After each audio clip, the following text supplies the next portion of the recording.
शर्मा। तो चलिए शुरुआत करेंगे बुलेटिन की। उत्तराखंड भारतीय जनता पार्टी ने नगर निकाय चुनाव के लिए अपना संकल्प पत्र जारी किया है। मुख्यमंत्री पुष्कर सिंह धामी ने नगर निकाय चुनाव में 11 नगर निगमों के लिए भारतीय जनता पार्टी का संकल्प पत्र जारी किया। देहरादून में सीएम पुष्कर सिंह धामी ने पार्टी मुख्यालय में संकल्प पत्र को सार्वजनिक किया। इस अवसर पर अपने संबोधन में मुख्यमंत्री ने कहा कि उत्तरायण हो गया है, ऐसे में शुभ काम होने शुरू हो गए हैं। उन्होंने कहा कि सबसे पहले वो यूसीसी यानी कि यूनिफॉर्म सिविल कोड लागू करने जा रहे हैं। इसके अलावा उन्होंने क्या कुछ कहा है, आइए देखते हैं। और नगर निगम के चुनाव के लिए आज जारी हुआ ये संकल्प पत्र शहरी विकास के प्रति ट्रिपल इंजन सरकार की प्रतिबद्धता का प्रतीक है कि हम किस प्रकार से प्रतिबद्ध होकर संकल्प लेकर हम इन शहरी क्षेत्रों का विकास करेंगे। ये संकल्प पत्र आने वाले 5 वर्षों तक राज्य के समग्र विकास के लिए भाजपा की गारंटी के पत्र हैं, भाजपा की गारंटी का संकल्प है। यह हमारे राज्य के नागरिकों की आकांक्षाओं को पूर्ण करने एवं प्रत्येक नागरिक के जीवन में बेहतर बनाने के लिए उनके जीवन स्तर को ऊपर उठाने का एक रोड मैप है। निरंतर प्रयास कर रही है हमारी सरकार ने। राज्य में केंद्र सरकार की विभिन्न योजनाओं को बहुत ही प्रभावी ढंग से लागू करने का काम किया है। स्वच्छ भारत मिशन के अंतर्गत प्रत्येक नगर में ठोस कचरा प्रबंधन और सफाई व्यवस्था को और सुदृढ़ किया जा रहा है, मजबूती प्रदान की जा रही है। Smart city mission, PM Svanidhi योजना, प्रधानमंत्री आवास योजना, अमृत योजना जैसी विभिन्न जन कल्याणकारी योजनाओं का लाभ उत्तराखंड के प्रत्येक नागरिक को देने का प्रयास किया गया है। साथ ही विकास भी और विरासत भी, इस मूल मंत्र के साथ राज्य की समृद्धि सांस्कृतिक विरासत को सुरक्षित और संवर्धित करने की दिशा में निरंतर प्रयास किए जा रहे हैं। जहां एक और हमारी मातृशक्ति के सशक्तिकरण के लिए लखपति दीदी योजना, हमारी कन्या हमारा अभियान योजना, नंदा गौरी देवी कन्याधन योजना को लागू किया है। अनेक स्वयं सहायता समूह को लगातार मजबूती देने का काम किया है। वहीं युवाओं के लिए कौशल विकास और विभिन्न स्वरोजगार की योजनाओं के माध्यम से नए रोजगार के अवसर सृजित करने पर भी विशेष ध्यान दिया गया है। इन्हीं प्रयासों का परिणाम है कि आज हमारा राज्य नीति आयोग की रिपोर्ट में सतत विकास के लक्ष्यों को प्राप्त करने में पूरे देश में पहले स्थान पर पहुंचा है। इतना ही नहीं, आज हम युवाओं को रोजगार देने में भी अग्रणी राज्य बनकर उभरे हैं। पिछले 1 वर्ष में बेरोजगारी दर में 4.4% की कमी लाने में भी हमने सफलता प्राप्त की है, जो राष्ट्रीय औसत से भी ज्यादा है। इसके अतिरिक्त हमारी सरकार ने राज्य में अनेक ऐतिहासिक निर्णय लिए हैं, जिन्हें पूर्व की सरकारों ने ठंडे बस्ते में डाल रखा था। हमारा राज्य समान नागरिक संहिता लागू करने की दिशा में भी कदम उठाने वाला देश का पहला राज्य बन गया है। बहुत जल्दी हम इसी माह हम समान नागरिक संहिता को पूरी तरह से लागू करने वाले हैं। प्रशिक्षण की प्रक्रिया अंतिम चरण में चल रही है। इसका पूरा होते ही ये प्रदेश के अंदर लागू हो जाएगा। इसके अलावा हमने प्रदेश के अंदर प्रभावी नकल का कानून लागू किया, जिसका परिणाम है कि पिछले 3 वर्षों में 19,000 से भी अधिक युवाओं को सरकारी नौकरी प्रदान करने में सफलता प्राप्त हुई है, जो अपने आप में राज्य स्थापना के बाद एक बड़ा रिकॉर्ड है। साथियों, पूर्ववर्ती सरकारों की विफलता के कारण हमारी देवभूमि की डेमोग्राफी में गंभीर बदलाव देखने को मिल रहे थे। इस चुनौती का समाधान करने के लिए हमारी सरकार ने देवभूमि की सांस्कृतिक पहचान और डेमोग्राफी को सुरक्षित करने के लिए ड्रग जिहाद, लैंड जिहाद और थूक जिहाद जैसी घृणित मानसिकताओं के खिलाफ भी कठोर कदम हम उठा रहे हैं। साथ ही प्रदेश में धर्मांतरण रोधी कानून, दंगा रोधी कानून जैसे सख्त कानून भी हमने लागू किए हैं। साथियों, मैं आज इस अवसर पर यह भी कहना चाहता हूं कि हमारी प्राथमिकताएं केवल घोषणा करना नहीं है, बल्कि घोषणाओं को धरातल पर उतारना है। इसके लिए ट्रिपल इंजन सरकार का होना बहुत आवश्यक है, अर्थात देश और राज्य के बाद नगर निगम, नगर पालिकाओं और नगर निगमों में भी भाजपा की सरकार इसको सच करने का मौका आ गया है। आगामी 23 जनवरी को सूरज की पहली किरण के साथ ही हमने ये संकल्प लेना है कि ट्रिपल इंजन सरकार द्वारा उत्तराखंड में विकास का सूरज अपनी विकास रूपी किरणों के साथ। उत्तराखंड में नगर निकाय चुनाव की तैयारियां जोरों शोरों से चल रही हैं। भारतीय जनता पार्टी और कांग्रेस दोनों ही पार्टियों के नेता अपने अपने प्रत्याशियों के पक्ष में जमकर प्रचार प्रसार कर रहे हैं। मुख्यमंत्री पुष्कर सिंह धामी भी लगातार ट्रिपल इंजन की सरकार बनाने में अपना पूरा जोर लगा रहे हैं। आज सीएम धामी ने गोपेश्वर में जनसभा को संबोधित कर भारतीय जनता पार्टी के प्रत्याशी के पक्ष में मतदान करने की जनता से अपील की। बहुत सी योजनाएं आज तेजी से आगे बढ़ रही है। भाइयों बहनों, आज हम होम स्टे योजना, लखपति दीदी योजना, स्वरोजगार योजना जैसी अनेक योजनाओं के माध्यम से लगातार प्रदेश के अंदर हमारे नौजवानों को, हमारी मातृशक्ति को रोजगार से जोड़ने के लिए निरंतर प्रयास कर रहे हैं। उनका रोजगार भी हो, उनका स्वरोजगार भी हो और साथ में अन्य लोगों को भी रोजगार से जुड़ने का अवसर मिले। इतना ही नहीं, हमारी सरकार उत्तराखंड के जो सांस्कृतिक मूल्य है, जिसके लिए आज पूरी दुनिया के अंदर देवभूमि की पहचान है। आप दुनिया के किसी भी कोने में जाते हैं, अगर आप उनसे कहते हैं कि हम देवभूमि उत्तराखंड के रहने वाले हैं या हम देवभूमि से आए हैं, तो आपको देखने की उनकी दृष्टि बदल जाती है। भाइयों बहनों, हर एक के मन में श्रद्धा का भाव आ जाता है, एक पवित्रता का भाव आता है कि ये देवभूमि के रहने वाले लोग हैं। ऐसी देवभूमि का जो मूल स्वरूप है वो बिगड़ना नहीं चाहिए। भाइयों बहनों, यहाँ की डेमोग्राफी को सुरक्षित करने का काम, यहाँ की सांस्कृतिक मूल्यों को सुरक्षित करने का काम, इसके लिए हम संकल्पबद्ध होकर काम कर रहे हैं। हमने प्रदेश में धर्मांतरण रोधी कानून बनाया है। दंगा रोकने के लिए दंगा रोधी कानून बनाने के साथ साथ एक जो बड़ी समस्या हो रही थी अतिक्रमण की, जगह जगह पर कहीं पर पीली चादर, कहीं नीली चादर, कहीं हरी चादर चढ़ाकर सरकारी जमीनों को कब्जाने का एक षड्यंत्र चल रहा था।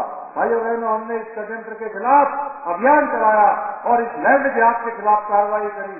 5000 एकड़ से ज्यादा जमीनें हमने इस लैंड जिहाद से मुक्त करवाई है और पिछले दिनों थूक जिहाद जैसी घृणित मानसिकता के खिलाफ भी कड़ी कार्रवाई हमने सुनिश्चित की है।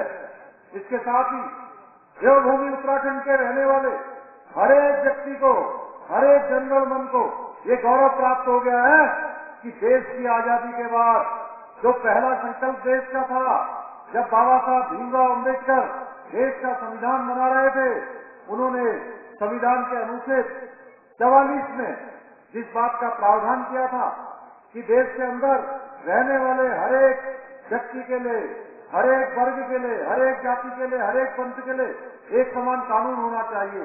भाइयों बहनों, वो काम सबसे पहले कहीं हो रहा है तो देवभूमि उत्तराखंड के अंदर हो रहा है। हमने समान नागरिक संहिता का कानून बना दिया है। इसी माह हम इसको लागू करने वाले हैं। भाइयों बहनों, इसी माह से इसको लागू कर दिया जाएगा। बहुत जल्द हम जन भावनाओं के अनुरूप एक सशक्त भू कानून लाकर राज्य के मूल स्वरूप के साथ खिलवाड़ करने वालों के खिलाफ भी कड़ी कार्रवाई सुनिश्चित करेंगे और यही चमोली जनपद का भराड़ी शहर का भवन इसका साक्षी होगा। इतना ही नहीं, देश का सबसे सख्त नकल विरोधी कानून भी हमने लागू किया है। हमने नकल माफिया की रीढ़ तोड़ने का काम किया है। भाइयों बहनों, आप सबको पता होगा नकल माफिया किस प्रकार से इन सरकारी भर्तियों पर हावी होते थे, चयन प्रक्रिया को किस प्रकार से प्रभावित करते थे, किस प्रकार से हमारे नौजवान युवा भाई बहनों के साथ, गरीब माता पिता के बेटे बेटियों के साथ खिलवाड़ करते थे। भाइयों बहनों, हमने कहा किसी भी कीमत पर चाहे कितना ही प्रतिकार सहना पड़े, कितना भी विरोध का सामना करना पड़े, लेकिन हम अपने नौजवानों युवाओं के, गरीब माता पिता के बेटे बेटियों के साथ, उनके भविष्य के साथ खिलवाड़ नहीं होने देंगे। जब नकल का मामला आया, हमने नकल के खिलाफ कार्रवाई करी। 100 से अधिक नकल माफियाओं को जेल की सलाखों के पीछे भेजने का काम किया। और नकल कानून आने के बाद होना बहुत आवश्यक है, अर्थात देश और राज्य के बाद नगर निगम, नगर पालिकाओं और नगर निगमों में भी भाजपा की सरकार इसको सच करने का मौका आ गया है। आगामी 23 जनवरी को सूरज की पहली किरण के साथ ही हमने ये संकल्प लेना है कि ट्रिपल इंजन सरकार द्वारा उत्तराखंड में विकास का सूरज अपनी विकास रूपी किरणों के साथ। उत्तराखंड में नगर निकाय चुनाव की तैयारियां जोरों शोरों से चल रही हैं। भारतीय जनता पार्टी और कांग्रेस दोनों ही पार्टियों के नेता अपने अपने प्रत्याशियों के पक्ष में जमकर प्रचार प्रसार कर रहे हैं। मुख्यमंत्री पुष्कर सिंह धामी भी लगातार ट्रिपल इंजन की सरकार बनाने में अपना पूरा जोर लगा रहे हैं। आज सीएम धामी ने गोपेश्वर में जनसभा को संबोधित कर भारतीय जनता पार्टी के प्रत्याशी के पक्ष में मतदान करने की जनता से अपील की। बहुत सी योजनाएं आज तेजी से आगे बढ़ रही है। भाइयों बहनों, आज हम होम स्टे योजना, लखपति दीदी योजना और स्वरोजगार योजना जैसी अनेक योजनाओं के माध्यम से लगातार प्रदेश के अंदर हमारे नौजवानों को, हमारी मातृशक्ति को रोजगार से जोड़ने के लिए निरंतर प्रयास कर रहे हैं। उनका रोजगार भी हो, उनका स्वरोजगार भी हो और साथ में अन्य लोगों को भी रोजगार से जुड़ने का अवसर मिले। इतना ही नहीं, हमारी सरकार उत्तराखंड के जो सांस्कृतिक मूल्य है, जिसके लिए आज पूरी दुनिया के अंदर देवभूमि की पहचान है। आप दुनिया के किसी भी कोने में जाते हैं, अगर आप उनसे कहते हैं कि हम देवभूमि उत्तराखंड के रहने वाले हैं या हम देवभूमि से आए हैं, तो आपको देखने की उनकी दृष्टि बदल जाती है। भाइयों बहनों, हर एक के मन में श्रद्धा का भाव आ जाता है, एक पवित्रता का भाव आता है कि ये देवभूमि के रहने वाले लोग हैं। ऐसी देवभूमि का जो मूल स्वरूप है वो बिगड़ना नहीं चाहिए। भाइयों बहनों, यहाँ की डेमोग्राफी को सुरक्षित करने का काम, यहाँ की सांस्कृतिक मूल्यों को सुरक्षित करने का काम, इसके लिए हम संकल्पबद्ध होकर काम कर रहे हैं। हमने प्रदेश में धर्मांतरण रोधी कानून बनाया है। दंगा रोकने के लिए दंगा रोधी कानून बनाने के साथ साथ एक जो बड़ी समस्या हो रही थी अतिक्रमण की, जगह जगह पर कहीं पर पीली चादर, कहीं नीली चादर, कहीं हरी चादर चढ़ाकर सरकारी जमीनों को कब्जाने का एक षड्यंत्र चल रहा था। भाइयों बहनों, हमने इस षड्यंत्र के खिलाफ अभियान चलाया और इस लैंड जिहाद के खिलाफ कार्रवाई करी। 5000 एकड़ से ज्यादा जमीनें हमने इस लैंड जिहाद से मुक्त करवाई है और पिछले दिनों थूक जिहाद जैसी घृणित मानसिकता के खिलाफ भी कड़ी कार्रवाई हमने सुनिश्चित की है। इसके साथ ही देवभूमि उत्तराखंड के रहने वाले हर एक व्यक्ति को, हर एक जनगण मन को ये गौरव प्राप्त हो गया है कि देश की आजादी के बाद जो पहला संकल्प देश का था, जब बाबा साहब भीमराव अम्बेडकर देश का संविधान बना रहे थे, उन्होंने संविधान के अनुच्छेद 44 में जिस बात का प्रावधान किया था कि देश के अंदर रहने वाले हर एक व्यक्ति के लिए, हर एक वर्ग के लिए, हर एक जाति के लिए, हर एक पंथ के लिए एक समान कानून होना चाहिए। भाइयों बहनों, वो काम सबसे पहले कहीं हो रहा है तो देवभूमि उत्तराखंड के अंदर हो रहा है। हमने समान नागरिक संहिता का कानून बना दिया है। इसी माह हम इसको लागू करने वाले हैं। भाइयों बहनों, इसी माह से इसको लागू कर दिया जाएगा। बहुत जल्द हम जन भावनाओं के अनुरूप एक सशक्त भू कानून लाकर राज्य के मूल स्वरूप के साथ खिलवाड़ करने वालों के खिलाफ भी कड़ी कार्रवाई सुनिश्चित करेंगे और यही चमोली जनपद का भराड़ी शहर का भवन इसका साक्षी होगा। इतना ही नहीं, देश का सबसे सख्त नकल विरोधी कानून भी हमने लागू किया है। हमने नकल माफिया की रीढ़ तोड़ने का काम किया है। भाइयों बहनों, आप सबको पता होगा नकल माफिया किस प्रकार से इन सरकारी भर्तियों पर हावी होते थे, चयन प्रक्रिया को किस प्रकार से प्रभावित करते थे, किस प्रकार से हमारे नौजवान युवा भाई बहनों के साथ, गरीब माता पिता के बेटे बेटियों के साथ खिलवाड़ करते थे। भाइयों बहनों, हमने कहा किसी भी कीमत पर चाहे कितना ही प्रतिकार सहना पड़े, कितना भी विरोध का सामना करना पड़े, लेकिन हम अपने नौजवानों युवाओं के, गरीब माता पिता के बेटे बेटियों के साथ, उनके भविष्य के साथ खिलवाड़ नहीं होने देंगे। जब नकल का मामला आया, हमने नकल के खिलाफ कार्रवाई करी। 100 से अधिक नकल माफियाओं को जेल की सलाखों के पीछे भेजने का काम किया। और नकल कानून आने के बाद उसका परिणाम है कि पिछले 3 सालों में 19,000 से भी ज्यादा नौकरियां हम देने में हमने सफलता प्राप्त की है पारदर्शिता के आधार पर, जो अपने आप में एक रिकॉर्ड है भाइयों बहनों। इतना ही नहीं, पिछले दिनों TCS परीक्षा का परिणाम आया है।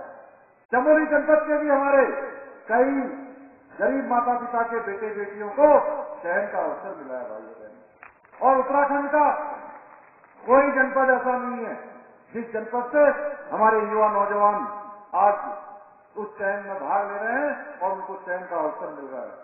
भाइयों बहनों, आज एक और भाजपा की सरकार है जो प्रदेश के समग्र विकास के लिए काम कर रही है, दूसरी ओर कांग्रेस है जो हमेशा विकास कार्यों में और जो जन कल्याणकारी गरीबों की नीतियां हैं, जिसके बारे में अभी संदीप जी कह रहे थे, प्रधानमंत्री आवास मिला है, बिजली का कनेक्शन मिला है, स्वनिधि स्कीम में लाभ मिला है, आयुष्मान योजना का लाभ मिल रहा है, पेयजल का लाभ मिल रहा है।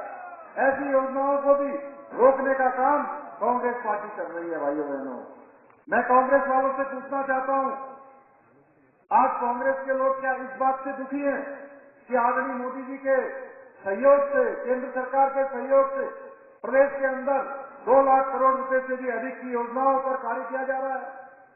क्या कांग्रेस को इस बात का दुख है कि प्रदेश में दंगा करने वाले नकल माफियाओं के खिलाफ कड़ी कार्रवाई की जा रही है? भाइयों बहनों, ये केवल मेरा प्रश्न नहीं है, यहाँ बैठे हुए हर एक व्यक्ति का प्रश्न है। क्या कांग्रेस को इस बात का दुख है कि हमारी सरकार बुजुर्गों को दोगुना पेंशन दे रही है, गरीब परिवारों को पक्का घर दे रही है, पेयजल की सुविधा दे रही है?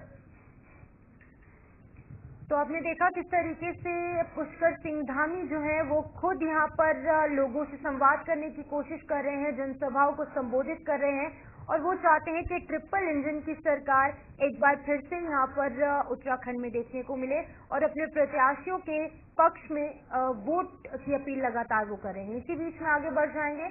हरिद्वार में भारतीय जनता पार्टी के नगर निगम नगर पालिका के चुनाव के बीच में पार्टी से बगावत करने वाले बागियों के खिलाफ बड़ी कार्रवाई की गई है। भारतीय जनता पार्टी ने पार्टी विरोधी गतिविधियों में शामिल और पार्टी से बगावत कर नगर निकाय चुनाव लड़ रहे 19 वार्डों के 22 पदाधिकारियों और कार्यकर्ताओं को 6 साल के लिए पार्टी से निष्कासित कर दिया है। पार्टी ने इसे अनुशासनहीनता मानकर प्रदेश अध्यक्ष की सहमति के बाद 6 वर्ष के लिए 22 कार्यकर्ताओं को पार्टी से निष्कासित कर दिया था। कुमाऊं आयुक्त दीपक रावत कुमाऊं मंडल भ्रमण के दौरान मकर संक्रांति के पावन पर्व पर न्याय की देवी मां कोकिला दरबार पहुंचे और पूजा अर्चना की और मंदिर परिसर में अन्य व्यवस्थाओं की जानकारी ली। इस दौरान आयुक्त ने 11 पाली में आपदा के दौरान क्षतिग्रस्त भवन का निरीक्षण किया और परिवार के सदस्यों से वार्तालाप करते हुए हालचाल जाना। इसके अलावा काली ताल का निरीक्षण किया गया और संबंधित अधिकारियों को ताल का विस्तार और सौंदर्यकरण के साथ ही पर्यटन से जोड़ने के निर्देश अधिकारियों को दिए। इस भ्रमण के दौरान आयुक्त ने बेरीनाग टी गार्डन का निरीक्षण भी किया और साथ ही जिलाधिकारी, मुख्य विकास अधिकारी, संबंधित अधिकारियों और टी गार्डन संचालक के साथ चाय बागान और मैन्युफैक्चरिंग स्थान का स्थलीय निरीक्षण भी किया।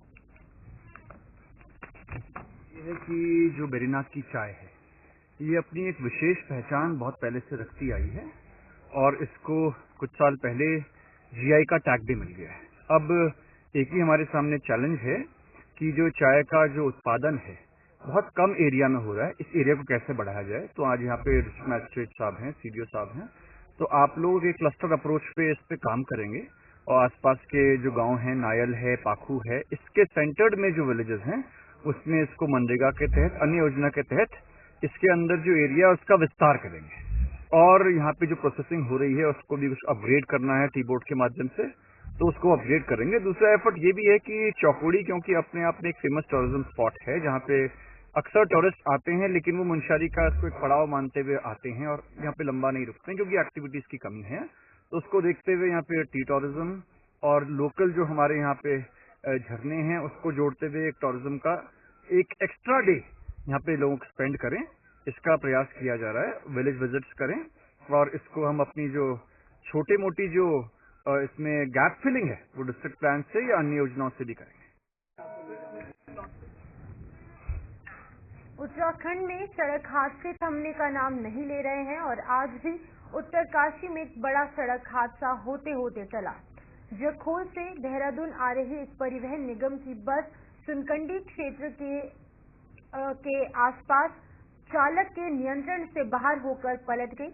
पलटने के बाद बस सड़क से 1 मीटर नीचे पहाड़ी की चट्टान से रुक गई, जिससे कि कोई बड़ा नुकसान नहीं हुआ। बताया जा रहा है कि बस में तकरीबन 30 लोग सवार थे, जिनमें से 7 लोगों को हल्की चोटें आई हैं। उन्हें उपचार के लिए मोरी के सरकारी अस्पताल में पहुंचाया गया। मिली जानकारी के अनुसार जहां पर बस पलटी है वहां सड़क टूटी हुई है और सड़क पर पैराफिट भी नहीं लगे हैं। लक्सर में बसेड़ी गांव के चौराहे पर बकाया दरों की बिजली काटते गए विद्युत विभाग की टीम को लोगों ने गुस्से का शिकार होना पड़ा। बता दें कि दबंगों ने कनेक्शन काटते समय लाइनमैन के साथ जमकर मारपीट की। मारपीट का वीडियो सोशल मीडिया पर जमकर वायरल हो रहा है। पीड़ित लाइनमैन द्वारा कोतवाली में तहरीर देकर दबंगों के खिलाफ कार्रवाई की मांग की गई और पुलिस इस मामले की जांच कर रही है। कांग्रेस के नगर पंचायत लालकुआं अध्यक्ष प्रत्याशी डॉक्टर अस्मिता मिश्रा ने अपने चुनाव प्रचार अभियान को तेज करते हुए वार्ड नंबर 6 रेलवे बाजार क्षेत्र का भ्रमण कर उन्हें अपने पक्ष में मतदान करने की अपील की। उन्होंने नगर के अनेक वार्डों का भ्रमण किया और मतदाताओं को अपनी प्राथमिकताएं बताई। इस दौरान उनके साथ कांग्रेस कार्यकर्ता और समर्थक मौजूद रहे। इस अवसर पर डॉक्टर अस्मिता मिश्रा ने कहा कि निस्वार्थ भावना के साथ जनता की सेवा करना उनका उद्देश्य है। उन्होंने आगे कहा कि नगर के चहुमुखी विकास के प्रति वो सदैव समर्पित रहेंगी। सारे वार्ड में 1 से लेकर 7 तक सारे वार्ड में घूम चुकी है, घर के अंदर जा चुकी हूँ मैं। और सबसे पहले जो प्रमुख समस्या है, अगर हम वार्ड नंबर 1 से शुरू करें तो जो 100 कमरे बने हुए हैं वो सब उनकी छतें टपक गई हैं और पूरी सीढ़ियाँ टूटी हुई हैं और उनको पेंटिंग है, तो उसका हम जीर्णोद्धार करेंगे। और सामने उसके जस्ट सामने स्लम एरिया है जिसमें बहुत गरीब लोग रह रहे हैं, तो उन्हें हम देखेंगे कैसे व्यवस्था करके उनके लिए घर बना के दे सकते हैं। फिर हम वहाँ हॉट बाजार कहीं वही वार्ड नंबर 1 के हॉट बाजार बना के नीचे बेसमेंट में पार्किंग करके ऊपर सब। रुड़की के रामपुर नगर पंचायत के अध्यक्ष पद के लिए आजाद समाज पार्टी के प्रत्याशी प्रवेश सुल्तान ने अपना चुनाव प्रचार तेज किया। आजाद समाज पार्टी द्वारा इब्राहिमपुर गांव में जनसभा का आयोजन किया गया। इस दौरान आजाद समाज पार्टी के प्रत्याशी ने जनता से उनके हक में वोट करने की अपील की। उन्होंने कहा कि अगर क्षेत्र की जनता उन्हें नगर पंचायत अध्यक्ष बनाने का काम करती है तो वो क्षेत्र की समस्या का समाधान करने के साथ साथ रविदास मंदिर के निर्माण को भी पूरा करने का काम करेंगे। इस तरह पर आगे काम किया है। सबसे पहले जो मैं काम करूंगा, जो मेरी अपनी दिल की इच्छा है, गांव हमारे यहाँ डांडी पड़ता है हमारे गांव में, तो सबसे पहले आज तक जो कोई नेता नहीं पहुंचा वहाँ मैं पहुंचा हूँ। सबसे पहला काम अगर मुझे आप लोगों ने यहाँ से चेयरमैन का पद मुझे मिला तो सबसे पहले गांव डांडी का काम कराया जाएगा, क्योंकि वहीं से जल भराव की समस्या का समाधान होगा। गांव नाले का काम कराया जाएगा और हमारे यहाँ इब्राहिमपुर में रविदास मंदिर का कुछ कार्य अभी पड़ा हुआ है। 23 जनवरी को नगर निकाय चुनाव के लिए वोटिंग होनी है, जिसको लेकर पार्टियों के प्रत्याशियों ने चुनाव प्रचार में तेजी लाई है। हरबतपुर में भारतीय जनता पार्टी के पक्ष में उत्तराखंड के मुख्यमंत्री पहुंचे थे और रोड शो किया था। वहीं कांग्रेस प्रत्याशी यामिनी रोहिला के द्वारा भी जोरों शोरों से जनता के बीच जाकर वोट की अपील की जा रही है। यामिनी रोहिला ने ये कहा है कि मुख्यमंत्री पुष्कर सिंह धामी ने हरबतपुर में चुनावी जनसभा को संबोधित करते हुए कहा कि केंद्र में भारतीय जनता पार्टी की सरकार है और प्रदेश में भी भाजपा की सरकार है। कांग्रेस पार्टी के प्रत्याशी क्या आपका काम करवा पाएंगे? यामिनी रोहिला ने कहा है कि मुख्यमंत्री सिर्फ बीजेपी के ही मुख्यमंत्री नहीं है, वो सभी उत्तराखंड की जनता के मुख्यमंत्री है। उन्होंने कहा कि चक्राता से जब कांग्रेस के विधायक प्रीतम सिंह भी अपने क्षेत्र में काम करवा सकते हैं तो और अन्य जगहों पर काम क्यों नहीं होंगे। सीएम साहब जो आए थे धामी जी, पहले तो मैं बहुत बहुत धन्यवाद करना चाहूंगी और स्वागत भी करना चाहूंगी उनका कि वो हमारे एक छोटे से क्षेत्र पर आए हरबटपुर पे। लेकिन एक दूसरी बात ये भी कहना चाहूंगी कि उन्होंने इतने छोटे स्तर के चुनाव में यहाँ पर आकर उनकी इतनी जरूरत नहीं थी, लेकिन कोई बात नहीं। आज हरबटपुर की सम्मानित जनताओं ने उन्हें देखा और मेरे ख्याल में खुश भी बहुत हुई होंगी कि हमारे आज मुख्यमंत्री जी आज हरबटपुर पहुंचे, थोड़े दिन पहले जो पहुंचे थे। और मेरे चुनाव को उनसे लेकर मुझे कोई वो दिक्कत नहीं है। मैं अपना चुनाव अपने स्तर पर लड़ रही हूँ, वो अपना चुनाव अपने स्तर पर लड़े। मैं इससे डरती नहीं हूँ और जनता, सम्मानित जनता मेरे साथ में है। मुझे इस चीज का तो चलिए फिलहाल उत्तराखंड बुलेटिन में इतना ही। मुझे दीजिए इजाजत और आप बने रहिए गुलिस्तान न्यूज के साथ।